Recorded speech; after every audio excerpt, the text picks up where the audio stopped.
Hello everyone जय जगन्नाथ श्री मामा mini blog रे आपनको स्वागत। मते आज मो मामू घर जिबार थिला सेति मु सकाळु बाहरी जाइथिली कटक। श्रीर भी किछि कटक रे काम थिला सेति से मो सहित जाइथिला। सेठी हमें बस स्टैंड रे पहुंची से श्री तार पळेला मते छाड़ीकी। तापरे बो भी आसीथिला मामू घर जेतु आठगड़ तो आठगड़ बस रे बसिकी हमें बोर मोर चलिलु। बस रे बसिला बेले टिके झाल मटर खाई देथिली। बसिथिली 3 घंटार बाट जेहेतु बसिकी टिके बोर होउथिली तो बसी बसी तापरे टिके ए पहाड़र व्यू देखिकी एंजॉय करूथिली। तापरे बसिला परे 3 घंटा परे फाइनली पहुंचली मामू घर गाँ रे। मामू घर गाँ रे पहुंची तापरे टिके इच्छा हला पखाळ खाइबा पई।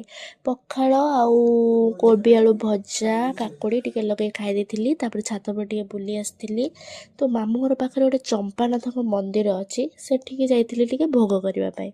सेठी भोग किणा किणी करी तापरे ठाकुरଙ୍କ पाखरे टिके दीप जाली नना को देथिली भोग पूजा करिबा पई। नना तांकर भोग लगे देले। तापरे आसिकी मंदिर चारिपटे टिके बुलाबुली करदेली। सेठी पोखरी गोटे अछि मंदिर पाखरे गोटे बड़ पोखरीटे अछि सेठी टिके उखुड़ा पकेइली। तापरे सेठी बहुत सारा माछ आसी खाइले। बहुत सारा माछ अछंती पोखरी खाइले तांकर। एठी पोखरी कूଳରେ गोटे सोरिष फुल फुटिଥିଲା सुंदर देखाउଥିଲା। तापरे मामू घर को जाई इटिल तरकारी खाइदे।